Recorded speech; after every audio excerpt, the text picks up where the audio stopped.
स्वप्नील द्या रे. वा वा. बरं तिथं काय पाठवायचं आहे सांगायचं आहे. स्वप्नील सांग तिथलं काय.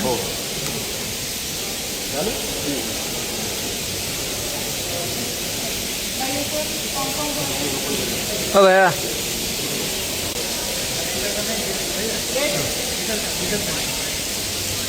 हो लगेच टाकू. जरा पडेल गेली मध्ये आता.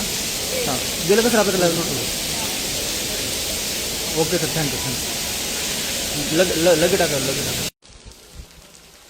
पाटील दिल्लीला निघाले जंतर मंत्र जाणार आहात काय प्रतिक्रिया. हो तेवढं अत्याचार आणि इतका क्रूर हल्ला केला गेला विद्यार्थ्यांवरती आणि ते अप्रोच करत आहोत ते हाती होता त्यामुळं मस्ती असते सरकारची आलेला त्यांचा तो मस्ती ती उतरवण्यासाठी विद्यार्थ्यांच्या पाठीशी उभा राहायला पाहिजे कारण त्यांना मुली पण दिसल्या नाही त्यांना विद्यार्थी पण दिसले नाहीत वृद्ध माणसं पण दिसले नाहीत. शेवटी देशाचं भविष्य ते विद्यार्थी असते किमान त्यांची तरी मर्यादा केंद्र सरकार मोदी साहेबाला तरी यायला पाहिजे होती.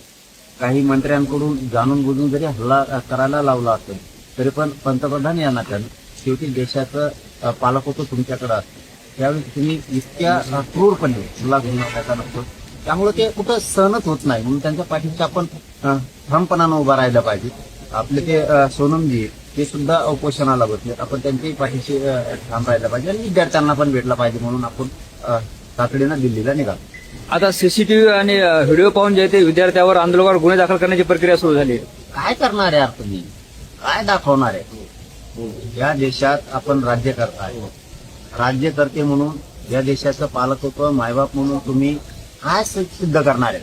गोरगरिबांच्या लेकरांवरती विद्यार्थ्यांवरती तुम्ही जर आता हल्ले तुम्हीच करायचे आणि गुन्हे पण तुम्हीच दाखल करायचे ही भूमिका देशाला पटणारी नाही. सगळ्या देशातल्या लोकांनी विद्यार्थ्यांच्या पाठीशी विद्यार्थी म्हणून उभा राहणं गरजेचं आहे.